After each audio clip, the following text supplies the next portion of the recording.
Hello friends, welcome to my new video.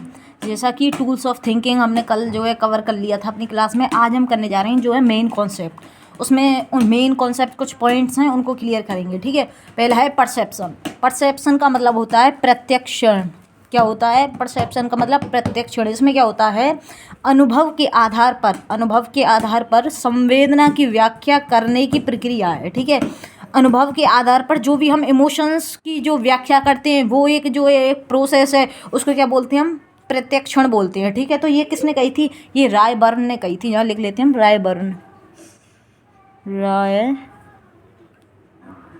ने दी है ये। ठीक है, नेक्स्ट जो है परसेप्शन क्या है, प्रत्यक्षण क्या है? ज्ञानेंद्रियों के द्वारा वस्तुओं तथा वस्तुनिष्ठ तथ्यों को जानने की प्रक्रिया है। परसेप्शन क्या है? ज्ञानेंद्रियों के द्वारा, मतलब कि सेंसेस के द्वारा जो हम वस्तुओं या फिर वस्तुनिष्ठ तथ्यों को, फैक्टों को जो भी हम जानते हैं, जो भी प्रोसेस के द्वारा हम जानते हैं, वो क्या है? हमारा प्रत्यक्षण है। इस ये जो है ये डेफिनेशन जो है ये दी थी वुडवर्थ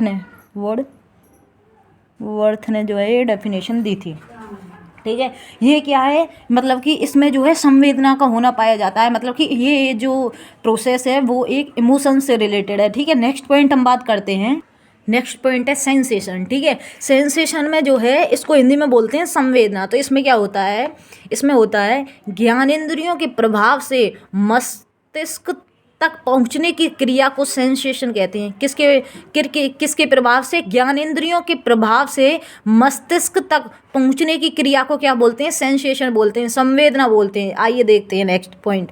मस्तिष्क की एक सामान्य तथा सरलतम प्रक्रिया है।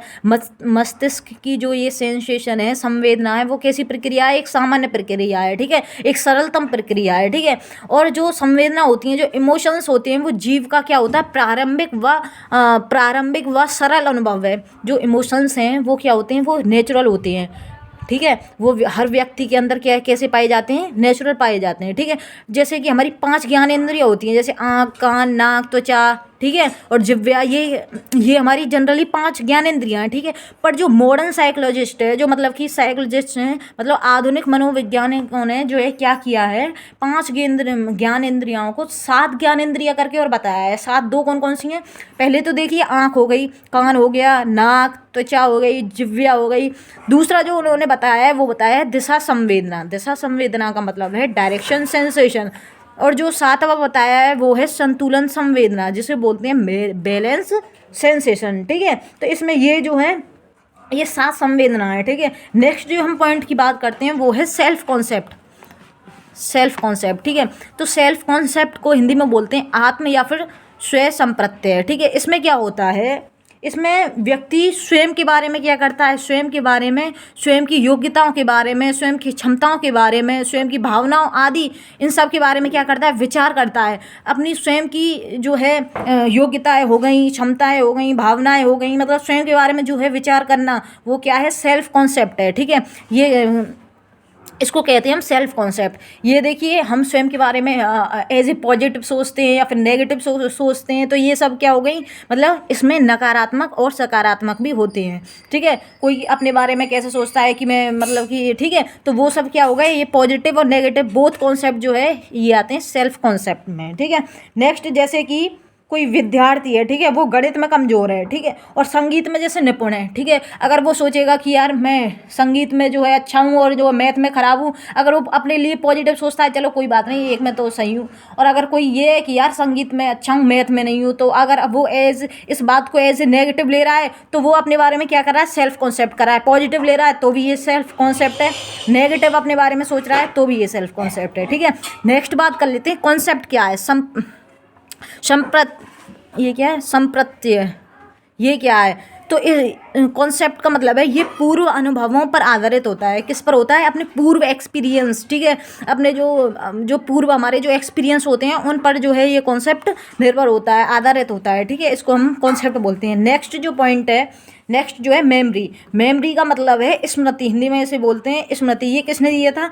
ये हर्मन एबिंगस ने दिया था। किसने दिया था? हर्मन एबिंगस ने दिया था। कब दिया था? 1885 में। कब दिया था ये दिया था हर्मन एबिंगस ने 1885 में। नेक्स्ट बात करते हैं वुडवर्थ ने मेमोरी के बारे में क्या कहा है। वुडवर्थ ने कहा है जो स्मृति है वो 3 तरीके की होती है। वुडवर्थ ने क्या कहा है, जो मेमोरी होती है ना वो 3 तरह की होती है, ठीक है। 3 तरह की कौन कौन सी होती है? पहली है एनकोडिंग, दूसरी है स्टोरेज, तीसरी है रिट्राइवल। इनकोडिंग का मतलब होता है कूट संकेतन, ठीक है। और नेक्स्ट है स्टोरेज, स्टोरेज का मतलब होता है भंडारण या फिर संचयन, ठीक है। तीसरी है उसका नाम है रिट्राइवल, रिट्राइवल का मतलब होता है प्राप्ति, पुनः प्राप्ति, ठीक है। नेक्स्ट जो है हम नेक्स्ट बात करते हैं अगले पॉइंट में। नेक्स्ट बात करते हैं कि जो मेमोरी है उसके 3 टाइप जो है वो बताएं किसने? वुडवर्थ ने बताया, ठीक है। अब जो नेक्स्ट हम बात करते हैं, नेक्स्ट एटकिंसन शिफ्रिन ने भी जो है मेमोरी के 3 टाइप बताएं। वो कौन कौन से हैं? पहला है सेंसरी, इसे हम क्या बोलते हैं? इमीडिएट भी बोलते हैं, हिंदी में क्या बोलते हैं? संवेदी या फिर तात्कालिक स्मृति भी बोलते हैं, ठीक है। दूसरा है शॉर्ट टर्म मेमोरी, इसे क्या बोलते हैं? अल्पकालिक स्मृति बोलते हैं, ठीक है। तीसरा है लास्ट वन जिसे कहते हैं लॉन्ग टर्म मेमोरी, जिसे हिंदी में बोलते हैं दीर्घकालीन स्मृति। इसमें क्या होता है एक एक करके समझते हैं। सेंसरी या फिर इमीडिएट जो है मेमोरी किसे बोलते हैं? इस स्मृति में व्यक्ति सूचनाओं को सामान्यतः कितने सेकंड तक याद कर सकता है? 1 सेकंड या उससे भी कम समय के लिए रख पाता है। मतलब कि अपने मस्तिष्क में जो है 1 सेकंड और उससे कम समय के लिए भी जो है अपने मस्तिष्क में जो है मेमोरी में सूचनाओं को क्या रख पाता है? याद करके रख पाता है। ये टाइम पीरियड है इसका, किसका? सेंसरी संवेदी स्मृति का। दूसरी बात कर लेते हैं short term memory. Short term जो मेमोरी है ये दी थी विलियम जेम्स ने। किसने दी थी? विलियम जेम्स ने। इसने कहा था ये प्राइमरी मेमोरी है, ये प्राथमिक स्मृति भी है, ठीक है। इसने कहा था जो इसमें जो टाइम पीरियड है व्यक्ति का याद करने का सूचनाओं को सामान्यतः वो है 20 से 30 सेकंड तक, ठीक है। नेक्स्ट बात करते हैं लॉन्ग टर्म मेमोरी क्या होती है। ये भी इसका भी जो कॉन्सेप्ट है, जो लॉन्ग टर्म मेमोरी है, ये भी किसने दी थी? विलियम जेम्स ने दी थी। इसको हम क्या बोलते हैं? गौण स्मृति भी बोलते हैं। कम से कम इसमें जो है व्यक्ति 30 सेकंड तक जो है सूचनाओं को याद करके रख सकता है, ठीक है। ये जो है आज हमारा ये टॉपिक जो है कंप्लीट हुआ। नेक्स्ट जो है हम कॉन्सेप्ट मैपिंग पढ़ेंगे। एंड हमारी वीडियो को ज़्यादा से ज़्यादा लाइक करें एंड हमारे चैनल को जो है सब्सक्राइब करें एंड शेयर करें वीडियो को। धन्यवाद।